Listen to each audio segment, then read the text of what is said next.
नमस्कार, बहुत स्वागत है आप सभी लोगों का हमारे समृद्धि आईएएस के यूट्यूब चैनल पर। और ये जो प्रीलिम्स को लेकर के जो श्रृंखला चलाई जा रही है करंट अफेयर्स की या महत्वपूर्ण तथ्यों की या विनीत सर की, तो उसी के तहत आज करंट अफेयर्स का प्रोग्राम आने वाला है। और इसके में हम देखेंगे कि जो महत्वपूर्ण राष्ट्रीय और अंतर्राष्ट्रीय चर्चित व्यक्ति है इनकी चर्चा करेंगे, क्योंकि आपकी परीक्षा में चाहे वो आरओ हो या पीसीएस हो या कोई भी परीक्षा हो, तो यहाँ से 2-3 प्रश्न एटलीस्ट देखने को मिलते ही मिलते हैं। तो आइए हम एक जगह सबको कवर करते हैं। 15-20 मिनट का वीडियो है, लास्ट तक देखते रहिएगा, तो यहाँ से जो भी महत्वपूर्ण चीजें हो जाएंगी। तो शुभांशु शुक्ला है इस समय सबसे चर्चित, तो यही है भारत के लिए। तो देखिए 25 जून 2025 को इसरो के अंतरिक्ष यात्री शुभांशु शुक्ला एक्जियोम 4 मिशन के लॉन्च के साथ राकेश शर्मा के बाद अंतरिक्ष की कक्षा में जाने वाले दूसरे भारतीय बने हैं। तो सबसे पहले तो ये जान लीजिए कि ये मिशन लॉन्च कब हुआ है, तो 25 जून 2025। दूसरा जो फैक्ट इसमें होगा, मिशन का नाम क्या है, तो एक्जियोम 4 मिशन। तीसरा है कि राकेश शर्मा के बाद जो है ये दूसरे व्यक्ति हैं जो अंतरिक्ष में गए हैं, दूसरे भारतीय हैं। वे 26 जून 2025 को अंतरराष्ट्रीय अंतरिक्ष स्टेशन पर पहुंचने वाले पहले भारतीय बन गए। देखिए अंतरिक्ष के तो ये दूसरे हैं, लेकिन अगर स्पेस स्टेशन की बात की जाए अंतरराष्ट्रीय, तो वहां पहुंचने वाले ये पहले भारतीय हैं। और इनके साथ और भी लोग गए थे। तो एक तो अमेरिका की पेगी विटसन थी, जो इस एक्जियोम जो 4 मिशन है इसकी वो कमांडर भी रही हैं। और दूसरा जो है ये स्लावोस विस्निवस्की पोलैंड के थे, टिबोर कैपू जो थे हंगरी के थे, तो ये लोग भी इनके साथ गए थे। मतलब 4 लोग गए थे, तो जिसमें से एक शुभांशु शुक्ला थे और बाकी 3 ये लोग थे। तो इनका नाम भी जानते रहिए, एक जो है अमेरिका का, एक पोलैंड का और दूसरे हंगरी के थे। फिर न्यायमूर्ति भूषण कृष्ण गवई, मतलब रामकृष्ण गवई, जो 92वें मुख्य न्यायाधीश बने हैं। इन्होंने स्थान किसका लिया, तो संजीव खन्ना का, जो पूर्व सीजेआई रहे हैं। और वह इस पद पर पहुंचने वाले दूसरे दलित हैं। मतलब इसके पहले केजी बालाकृष्णन जो एक सीजेआई थे, वो पहले दलित चीफ जस्टिस ऑफ इंडिया थे। और भूषण रामकृष्ण गवई, मतलब BR गवई जो है, ये दूसरे दलित हैं। और वैसे देखा जाए तो 52वें मुख्यमंत्री हैं, तो ये भी याद रखिएगा। और इन्होंने स्थान लिया है संजीव खन्ना का। फिर डॉक्टर के कस्तूरी रंगन, बहुत महत्वपूर्ण पर्सनालिटी है, इनका निधन हुआ है। इसरो की ये पूर्व अध्यक्ष रहे हैं और इनका निधन जो हुआ है 25 अप्रैल 2025 को। वे वर्ष 1994 से 2030 तक जो 2003 तक जो है इसरो के अध्यक्ष रहे। तो एक लंबा कार्यकाल रहा है, करीब करीब 10 साल का। और वह नई राष्ट्रीय शिक्षा नीति 2020 के ड्राफ्टिंग कमेटी के अध्यक्ष भी थे। वेरी इंपॉर्टेंट है, इनकी एक प्रोफाइल ये भी थी कि जो नई शिक्षा नीति अभी लागू की गई है 2020 वाली, इसके ड्राफ्टिंग कमेटी के अध्यक्ष कौन थे, तो के कस्तूरी रंगन ही थे। और वर्ष 1982 में इन्हें पद्मश्री, वर्ष 1992 में पद्म भूषण और 2000 में पद्म विभूषण से सम्मानित किया गया है। तो ये इनकी उपलब्धियां हैं। और कई बार तो जो महत्वपूर्ण पर्सनालिटी हैं तो वही पूछ लेता है कि कब इन्हें पद्म विभूषण से पुरस्कार मिला है, तो ये भी याद रखिएगा। इसलिए देखिए मैंने लिख भी दिया है कि 2000 में इन्हें पद्म विभूषण मिला है। और इसमें जनरली होता क्या है, जो सबसे बड़ा पुरस्कार होता है उसी के बारे में आयोग पूछता है। तो आप लोग जान ही रहे हैं कि जो पद्म विभूषण है वो दूसरा सर्वोच्च पुरस्कार है भारत का। तो बहुत संभावना है कि अगर पुरस्कारों पे जाएगा कि इन्हें पद्म विभूषण कब प्राप्त हुआ है, तो ये 2000 में, और यही पूछ सकता है। तो ये भी महत्वपूर्ण है, ये तो आप जान ही रहे हैं। फिर आइए मनोज कुमार, इनका जो इनकी भी डेथ हुई है और प्रसिद्ध भारतीय अभिनेता रहे हैं। प्रसिद्ध बॉलीवुड अभिनेता निर्देशक का मुंबई में निधन 4 अप्रैल 2025 को। उनका जन्म 1937 में एबटाबाद पाकिस्तान में हुआ था और उनका असली नाम हरिकिशन गिरी गोस्वामी था। मतलब इनका जो जन्म स्थान था वाकई में वो पाकिस्तान के एबटाबाद में था। और इनका जो बचपन का नाम था वो हरिकिशन गोस्वामी था, ये भी जानते रहिएगा। अपनी देशभक्ति वाली फिल्मों के लिए वे भारत कुमार के नाम से फेमस हुए, क्योंकि ये जो है देशभक्ति फिल्मों में इनकी भूमिका ज्यादा थी। तो ऐसे में इनका नाम ही जो है लोगों ने भारत कुमार रख दिया। और वो गाना तो आप लोगों ने सुना ही होगा कि भारत का रहने वाला हूँ, भारत की बात बताता हूँ। तो ये इन्हीं पे फिल्माया गया था। तो उनकी कुछ लोकप्रिय फिल्में हैं, जैसे उपकार हैं, पूरब और पश्चिम है, क्रांति है, पत्थर के सनम है, सन्यासी हैं तथा रोटी कपड़ा और मकान आदि शामिल हैं। 1992 में इन्हें पद्मश्री तथा 2015 में इन्हें दादा साहब फाल्के भी पुरस्कार मिला है। तो ये देख लीजिएगा, और अब यहां से कुछ बनेगा तो इससे बाहर नहीं जाएगा। फिर ज्ञानेश कुमार 26वें मुख्य निर्वाचन आयुक्त बनाए गए हैं, वेरी इंपॉर्टेंट है। और स्थान किसका लिया है, तो राजीव कुमार का लिया है। फिर अगर अगला देखा जाए महत्वपूर्ण, तो वी नारायणन का आप देख सकते हैं, और प्रसिद्ध रॉकेट वैज्ञानिक भारतीय अंतरिक्ष अनुसंधान संगठन इसरो के नए अध्यक्ष बने हैं। और कार्यकाल इनका कितने वर्ष का, 2 वर्ष का है। डॉक्टर एस सोमनाथ का इन्होंने स्थान लिया है।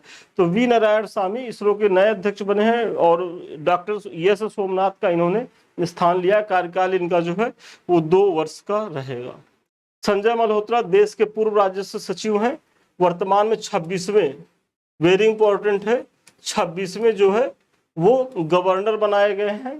तो ये महत्वपूर्ण है। और इनका जो है 11 दिसंबर 2024 को इन्होंने पदभार ग्रहण किया है। तो ये जरूरत नहीं है, बस ये जान लीजिए 26वें हैं और आरबीआई के गवर्नर बनाए गए हैं। स्थान लिया है शक्तिकांत दास का, वेरी इंपॉर्टेंट है। इन्होंने किसका स्थान लिया है, तो शक्तिकांत दास का स्थान लिया है। फिर डॉक्टर मनमोहन सिंह, तो इनके बारे में मैंने पीछे भी कराया है, तो देख लीजिए एक बार सरसनी निगाह में। 26 दिसंबर 2024 को निधन होता है। 4 से 14 तक देश के प्रधानमंत्री रहते हैं। 91 से 96 तक भारत के वित्त मंत्री रहे, और इसी समय जो है उदारीकरण की जो नीतियां हैं भारत सरकार ने अपनाई। और किस उसमें प्रधानमंत्री कौन थे, तो पीवी नरसिम्हा राव थे। इनके साथ ही इन्होंने वित्त मंत्रालय के सचिव, योजना आयोग के उपाध्यक्ष, आरबीआई के गवर्नर और विश्वविद्यालय अनुदान आयोग के अध्यक्ष के रूप में भी कार्य किया। ये बहुत महत्वपूर्ण है, ये आप लोग जरूर ध्यान रखिएगा ये किस किस पद पे रहे हैं। तो देखिए क्या रहे, उन्होंने वित्त मंत्रालय के सचिव में भी रहे, योजना आयोग के उपाध्यक्ष भी थे, ये आरबीआई के गवर्नर भी थे, फिर विश्वविद्यालय अनुदान आयोग के अध्यक्ष थे ये। तो ये सारी इनके प्रोफाइल को बताता है। और इन्हें जो पद्म विभूषण पुरस्कार मिला था वो 1987 में मिला था, मतलब 1987 में इन्हें पद्म विभूषण का पुरस्कार मिल चुका। थोड़ी सी तबीयत खराब है क्योंकि आप लोग की परीक्षाएं करीब हैं, और नहीं तो शायद हम वीडियो बनाते भी नहीं। इस समय तबीयत एकदम खराब है और दवा खा खा करके काम करना पड़ रहा है। तो चलिए आप लोगों का बेहतर हो जाए। 2-4 दिन अगर हम आपके साथ नहीं रहेंगे तो ये अच्छा नहीं होगा। आप लोग कहेंगे कि सर पे हमने विश्वास किया और सर जो है ऐन वक्त पे गायब हो गए। तो ठीक है, हम इसको मैनेज करेंगे, लेकिन आप लोग जो है अपनी तैयारी को निरंतरता बनाए रखिए। श्याम बेनेगल हैं, प्रसिद्ध फिल्म निर्देशक का निधन हुआ है। वर्ष 1976 में पद्मश्री, 91 में पद्म भूषण तथा 2005 में इन्हें दादा साहब फाल्के पुरस्कार से भी सम्मानित किया गया है। फिर जाकिर हुसैन है, बहुत महत्वपूर्ण है और यहाँ से बहुत संभावना है प्रेस बनने की। तो प्रसिद्ध तबला वादक का सैन फ्रांसिस्को यूएसए में निधन हुआ है। कब हुआ है, तो 15 दिसंबर 2024 को हुआ है। वह प्रसिद्ध तबला वादक अल्लाह रखा खां के पुत्र थे, वेरी इंपॉर्टेंट है। इनके फादर भी प्रसिद्ध तबला वादक थे, और 11 वर्ष की उम्र में पहली बार उन्होंने अमेरिका में कंसर्ट किया था, मतलब अमेरिका में ही डेथ हुई है, और सबसे पहला कंसर्ट 11 वर्ष की आयु में इन्होंने अमेरिका में ही किया था। तो ये भी ध्यान रखेंगे।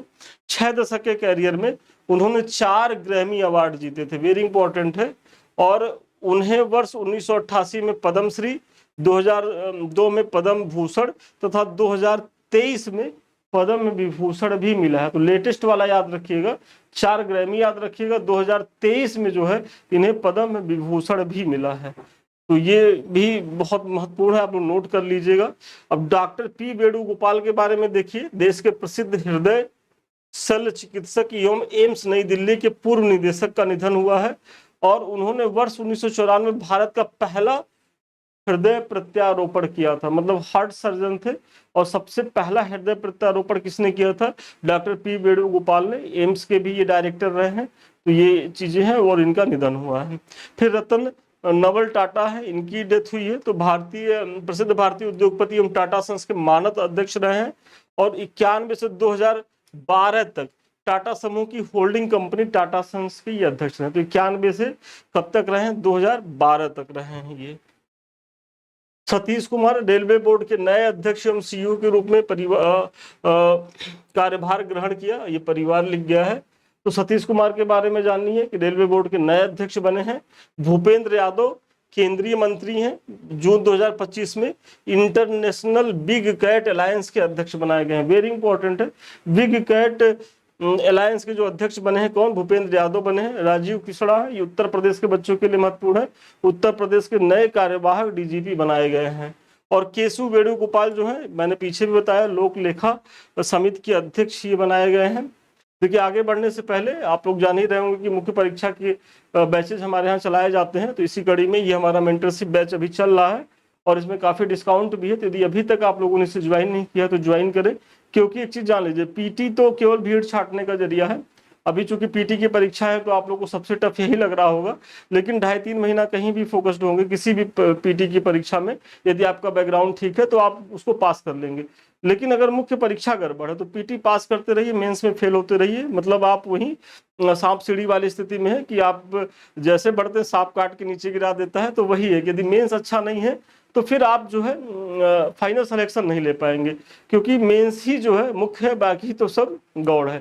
तो ऐसी स्थिति में आप इस बैच को ज्वाइन करिए। यहाँ डेली आपको प्रश्न दिया जाएगा, आप लिख करके दिखाएंगे, जो भी कमी रहेगी वो बताई जाएगी। इस तरीके से देखिए मार्किंग की गई है।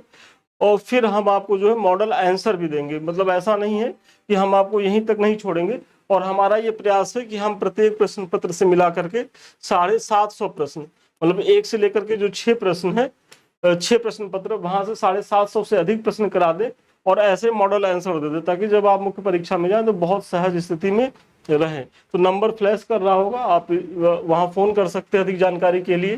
फिर ज्ञानेश कुमार सिंह की चर्चा कर लेते हैं। 30 अप्रैल 2025 को भारतीय कारपोरेट मामलों के संस्थान के महानिदेशक और मुख्य कार्यकारी अधिकारी का जो है इन्होंने पदभार ग्रहण किया है।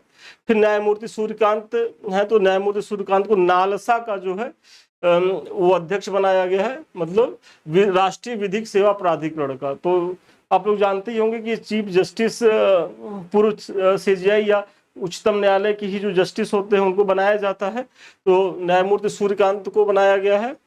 न्यायमूर्ति दिनेश माहेश्वरी हैं, तो उच्चतम न्यायालय के पूर्व न्यायाधीश, केंद्र सरकार द्वारा 23वें विधि आयोग के अध्यक्ष बने हैं। वेरी इंपॉर्टेंट है, 23वें विधि आयोग के अध्यक्ष कौन बने हैं? तो न्यायमूर्ति दिनेश माहेश्वरी, 15 अप्रैल 2025। आप लोग जल्दी से कमेंट करके बताइए कि 23वें विधि आयोग का कार्यकाल क्या है। 23वें विधि आयोग का आपको कार्यकाल बताइए कमेंट करके। दिनेश माहेश्वरी को तो पता ही है कि इसके अध्यक्ष बनाए गए हैं।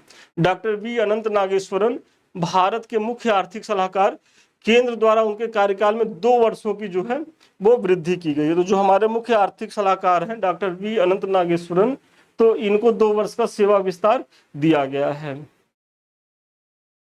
फिर तुहिनकांत पांडे हैं, देश के पूर्व वित्त और राजस्व सचिव हैं, भारतीय प्रतिभूति और विनिमय बोर्ड सेबी के अध्यक्ष बनाए गए हैं। तो तुहिनकांत पांडे को कौन है? तो इन्हें सेबी का अध्यक्ष बनाया गया है।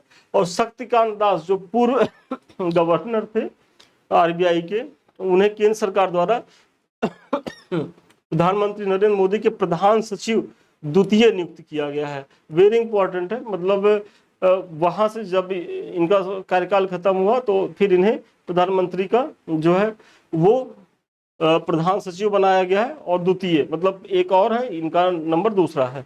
न्यायमूर्ति अरुण मिश्रा, भारतीय क्रिकेट कंट्रोल बोर्ड बीसीसीआई के लोकपाल और नैतिकता अधिकारी नियुक्त हुए। वेरी इंपॉर्टेंट है, ये जो न्यायमूर्ति अरुण मिश्रा है वो बीसीसीआई में लोकपाल और नैतिकता अधिकारी के पद पर इनकी नियुक्ति हुई है। हरिबाबू कंभनपति उड़ीसा के नए राज्यपाल के रूप में शपथ ग्रहण किए हैं। आरिफ मोहम्मद खान जो है वो बिहार के नए राज्यपाल बनाए गए हैं। ये पहले थे केरला के राज्यपाल, तो केरला से जो है इनको ट्रांसफर किया गया है बिहार में, आरिफ मोहम्मद खान को। न्यायमूर्ति वी रामा सुब्रमण्यन तो राष्ट्रीय मानवाधिकार के अध्यक्ष बनाए गए हैं। वेरी इंपॉर्टेंट है, मतलब यूएनएचआरसी के जो अध्यक्ष कौन है?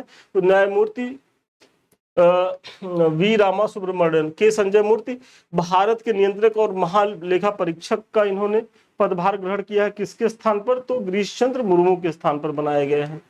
विजया किशोर रहटाकर, भारतीय महिला आयोग की 9वीं अध्यक्ष बनी है, 22 अक्टूबर 2024। वेरी इंपॉर्टेंट है। और देखिए ये पूरा जितने भी महत्वपूर्ण लोग हैं उन्हीं को हम कवर ही किए। नहीं तो आप लोग मैगजीन में देख रहे हो कितने ज्यादा लोग हैं, लेकिन जिनकी बहुत ज्यादा आने की संभावना है। तो देखिए यहाँ तो आप कोई भी स्किप मत करिएगा। आपको यदि देख रहे होंगे तो आपको ये लग भी रहा होगा कि सारे कितने महत्वपूर्ण हैं। तो विजया किशोर हटाकर राष्ट्रीय महिला आयोग की अध्यक्ष बनी है, और चौथी अध्यक्ष बनी है, 9वीं अध्यक्ष बनी है। आप लोग कमेंट करके बताइए कि इसके पहले भारतीय महिला आयोग की अध्यक्ष कौन थी, मतलब किनके स्थान पर ये बनाई गई है। Air chief marshal Amarpreet Singh Bharat के 28वें वायुसेना के जो प्रमुख हैं उनका पदभार इन्होंने ग्रहण किया है। बबीता सिंह चौहान उत्तर प्रदेश राज्य महिला आयोग की अध्यक्ष बनाई गई है, वेरी इंपॉर्टेंट है। विनय मोहन क्वात्रा है, अमेरिका में भारत के राजदूत नियुक्त हुए हैं। विनय मोहन क्वात्रा अमेरिका में भारत के राजदूत नियुक्त हुए हैं। डॉक्टर गिरिजा व्यास पूर्व केंद्रीय मंत्री एवं राष्ट्रीय महिला आयोग की पूर्व अध्यक्ष थी। इनका जो है 1 मई 2025 को निधन हो गया है। इसी तरीके से डॉक्टर जयंत विष्णु नार्लिकर थे, प्रसिद्ध खगोल भौतिक वैज्ञानिक, इनका भी निधन हो गया है। इन पे तो आयोग ने प्रश्न भी पूछा है। शारदा सिन्हा बिहार की प्रसिद्ध लोक गायिका थी और बहुत सुंदर गाती थी। हम भी इनकी चीजों को सुनते थे, अच्छा लगता था। इनका भी डेथ हो गया है। और विवेक देवराय प्रसिद्ध भारतीय अर्थशास्त्री और प्रधानमंत्री की आर्थिक सलाहकार परिषद के अध्यक्ष थे, इनका भी निधन हो गया है। इसी तरीके से राजा मिश्रा है, एक राज मिश्रा, तो मई 2025 में वेलिंगबरो इंग्लैंड का एक शहर है वेलिंगबरो, वहां का इन्हें मेयर चुना गया है। तो और ये बेसिकली हैं उत्तर प्रदेश के मिर्जापुर के रहने वाले। तो उत्तर प्रदेश के बच्चों के लिए तो राज मिश्रा थोड़ा सा इंपॉर्टेंट पर्सनालिटी है, क्योंकि कोई भी व्यक्ति आपके क्षेत्र से, आपके गांव समाज से उठ करके अंतर्राष्ट्रीय स्तर पर कोई बड़ी उपलब्धि पाता है तो वो महत्वपूर्ण प्रश्न हो जाता है। तो उत्तर प्रदेश के बच्चे इनको देखेंगे। फिर कैटरीना कैफ प्रसिद्ध बॉलीवुड अभिनेत्री, जून 2025 में मालदीव की वैश्विक पर्यटन राजदूत बनाई गई हैं कैटरीना कैफ। और सोनू सूद जो प्रसिद्ध अभिनेता, मई 2025 में मिस वर्ल्ड मानवतावादी पुरस्कार 2025 से सम्मानित किया गया, वेरी इंपॉर्टेंट है। तो ये भी आप लोग ध्यान रखेंगे। और सब जो यदि हमारी गति थोड़ा ज्यादा होगी तो वीडियो को रोक करके नोट करते रहिएगा। और नोट क्या करना है, 1-2 बार बस केवल थोड़ा फास्ट करके देख लीजिएगा। 2 बार यदि आप देख लेंगे तो चीजें याद आ जाएंगी, क्योंकि जैसे ही ऑप्शन आप देखेंगे तो आप क्लिक कर ले जाएंगे कि यही होगा और सही हो जाएगा वो। चलिए पायल कपाड़िया को देखते हैं। तो भारतीय फिल्म निर्देशक, अप्रैल 2025 में फ्रांस के प्रतिष्ठित officier dans and ordre des arts and des lettres से सम्मानित किया गया है। तो ये महत्वपूर्ण है, फ्रांस के पुरस्कार से सम्मानित किया गया है। और सुदर्शन पटनायक कौन है, तो प्रसिद्ध भारतीय सैंड आर्टिस्ट, इंग्लैंड में प्रतिष्ठित फ्रेड डारिंगटन ब्रिटिश सैंड मास्टर पुरस्कार इन्हें प्राप्त हुआ है। तो अगर इनका नाम आए, आप ये पुरस्कार का नाम भी न जानो, इंग्लैंड रहे, तो आप सुदर्शन पटनायक को लगाइए, क्योंकि भारत में यही एक सबसे बड़े और महत्वपूर्ण सैंड आर्टिस्ट हैं। यह पुरस्कार प्राप्त करने वाले वह पहले भारतीय हैं। चूंकि पहले हैं तो बहुत संभावना है कि हो सकता है कि आयोग पूछ ले। तो जनरली बच्चे यहाँ तो गलत करेंगे भी नहीं, क्योंकि सुदर्शन पटनायक को तो सभी लोग जानते ही हैं। डॉक्टर जयश्री वेंकटेशन चेन्नई स्थित केयर अर्थ ट्रस्ट की सह संस्थापक, आर्द्र भूमि के उचित उपयोग के लिए पुरस्कार जीतने वाली पहली भारतीय महिला बनी है, मतलब रामसर पुरस्कार जीतने वाली। तो वेरी इंपॉर्टेंट है। तो डॉक्टर जयश्री वेंकटेशन को जानिए कि रामसर पुरस्कार जीतने वाली पहली भारतीय महिला बनी है। और जब कोई चीज पहला होता है तो अपने आप में महत्वपूर्ण होता है। इसी तरीके से डॉक्टर पूर्णिमा देवी वर्मन, असम की प्रसिद्ध जीव विज्ञानी और वन्य जीव संरक्षणवादी, टाइम पत्रिका द्वारा वुमेन ऑफ द ईयर के लिए नामित किया गया, वेरी इंपॉर्टेंट है।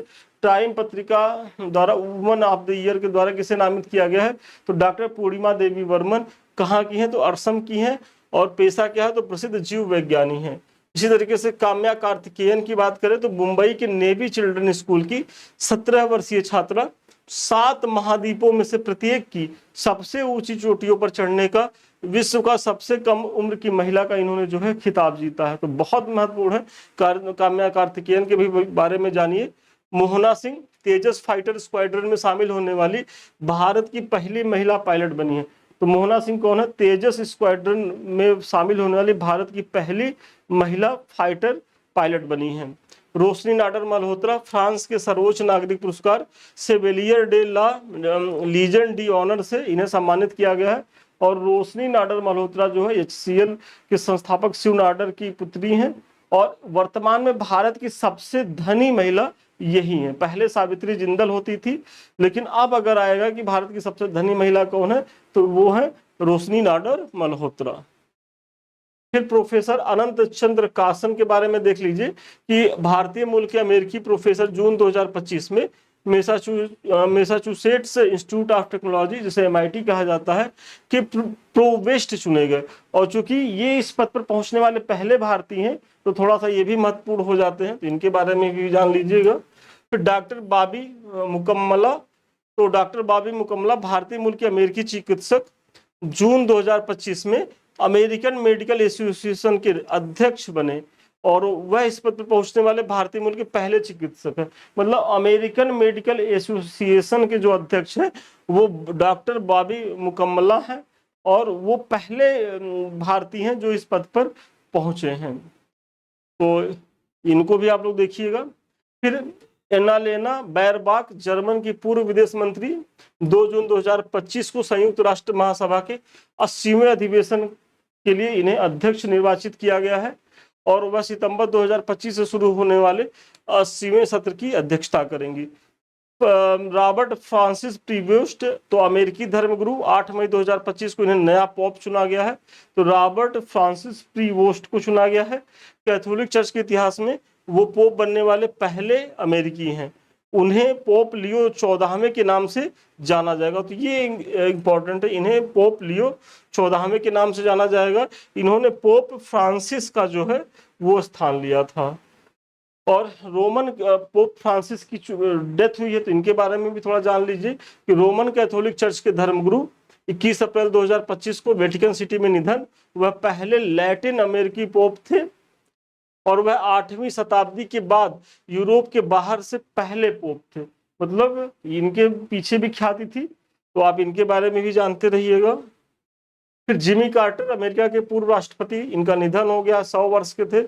अमेरिकी इतिहास में सबसे ज्यादा समय तक रहने वाले तो 39वें राष्ट्रपति थे।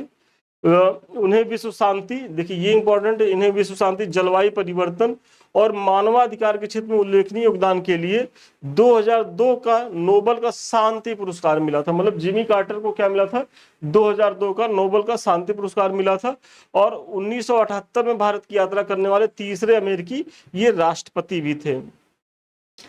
इनकी कुछ और भी उपलब्धियां हैं कि 2025 में जिमी कार्टर की audio book last Sundays in place a centennial celebration को सर्वश्रेष्ठ audio book narration story telling recording का ग्रैमी पुरस्कार प्रदान किया गया था। तो ये भी है, हालांकि इतना डेप्थ में नहीं जाएगा, यदि जाएगा तो देख लीजिएगा। एंटोनियो कोस्टा है, पुर्तगाल के पूर्व राष्ट्रपति हैं, यूरोपीय परिषद के अध्यक्ष का पदभार इन्होंने ग्रहण किया है। स्थान किसका लिया है? तो चार्ल्स मिशेल जो पहले थे उनका स्थान इन्होंने लिया है। फिर डॉक्टर नवीन चंद्र राम गुलाम मॉरिशस के प्रधानमंत्री का पदभार ग्रहण किया है 13 नवंबर 2024 को। और स्थान किसका लिया है? तो प्रवीण कुमार जगन्नाथ का। तो जो मॉरिशस के जो वर्तमान प्रधानमंत्री हैं डॉक्टर नवीन रामचंद्र गुलाम है और उन्होंने किसका स्थान लिया? तो प्रवीण कुमार जगन्नाथ का स्थान लिया है। और इन्हीं के जो शपथ ग्रहण समारोह में कौन गए थे? तो प्रधानमंत्री मोदी जी गए थे। शिगेरू इशिबा हैं, ये लिबरल डेमोक्रेटिक पार्टी के प्रमुख हैं और जापान के प्रधानमंत्री का इन्होंने जो है पदभार ग्रहण किया है। और स्थान किसका लिया है? तो फूमियो किस्दा का इन्होंने स्थान लिया है। डॉक्टर हरनी अमर सूर्या, तो श्रीलंका के प्रधानमंत्री का पदभार ग्रहण किया है।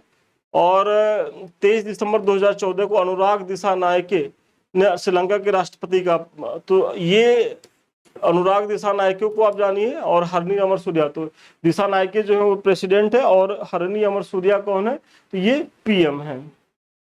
शिगेरू इशिबा जो है वो जापान के बने हैं। और पेंटोगटार्न सिनवात्रा जो है ये थाईलैंड की सबसे युवा प्रधानमंत्री हैं और देश की दूसरी महिला प्रधानमंत्री हैं। तो ये भी आप लोग जानते रहिएगा। फिर मोहम्मद यूनिस के बारे में तो आप लोग जान ही रहे हैं कि बांग्लादेश में जो अभी अंतरिम सरकार है उसके ये प्रमुख बनाए गए हैं शेख हसीना के बाद। फिर ब्लेज मेट्रेबेली हैं, जून 2025 में ब्रिटेन की विदेशी खुफिया एजेंसी की पहली महिला प्रमुख नामित हुई हैं। मतलब ब्रिटेन की खुफिया एजेंसी कौन सी है? MI6, और MI6 की ये पहली खुफिया मतलब उस खुफिया एजेंसी की पहली महिला अध्यक्ष बनी है अभी तक के उसके इतिहास में, तो ये इनके लिए बड़ी उपलब्धि है। फिर इसी तरीके से अनीता आनंद हैं, तो भारतीय मूल की कनाडाई नागरिक, 13 मई 2025 को कनाडा के विदेश मंत्री का पदभार ग्रहण किया। मतलब आप कनाडा घूमने जाइए और पेपर पढ़िए तो वहां लिखे कि फॉरेन मिनिस्टर अनीता आनंद, तो आपको लगेगा कि यार ये तो हमारे देश जैसा नाम है। तो हमारे जो देश के लोग हैं वो देश दुनिया में बहुत ख्याति प्राप्त करते हैं, और उसका उदाहरण आप लोग देख ही रहे होंगे।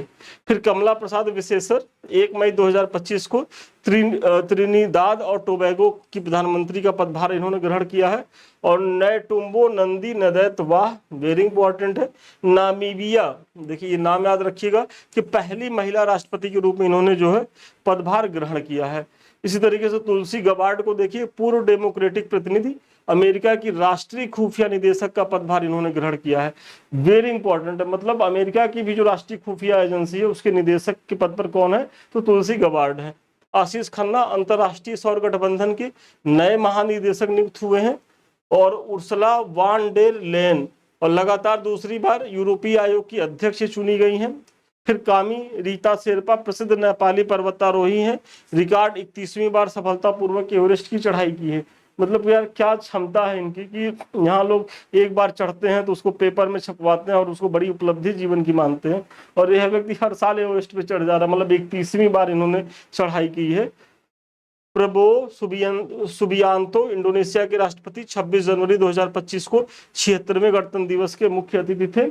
तो ये तो याद रखिएगा, हालांकि इस पे डिटेल्स भी मैंने कराया है, तो यदि इसीलिए मैं कह रहा हूँ कि यदि आपने पीछे का जो वीडियो है नहीं देखा है तो देख लीजिए, क्योंकि जब आप सारा देखे रहेंगे तब बढ़िया से लिंक कर पाएंगे और तब आपका कोई भी प्रश्न जो है वो छूटेगा नहीं। चलिए, तो आज के जो करंट अफेयर्स का सेशन था वो यहीं तक था, और इसके बारे में तो मैंने चर्चा कर ही दी है। अभी तक यदि आपने नहीं ज्वाइन किया तो ज्वाइन करें। और जो हम पढ़ा रहे हैं, देखिए आप लोग अक्सर मैसेज कर रहे हैं या फोन करते हैं, तो मैं एकदम स्पष्ट कह दे रहा हूँ कि सारी चीजें आपको टेलीग्राम पे पढ़ी हैं, बस टेलीग्राम पे आप आइए, वहां से डाउनलोड करके ले जाइए। और दूसरी चीज ये है कि ये दो हमारे चैनल हैं, संदीप मिश्रा ऑफिशियल और एक जिससे अभी हम आप रूबरू हो रहे हैं, तो ये दोनों चैनल आपके हैं, इन्हें आप ही के सहयोग से आगे बढ़ना है। तो इसे लाइक करें, सब्सक्राइब करें, शेयर करें। तो चलिए आज के लिए इतना ही, पुनः मिलते हैं नए वीडियो में नए क्लास के साथ, तब तक के लिए धन्यवाद, शुभकामनाएं आपको।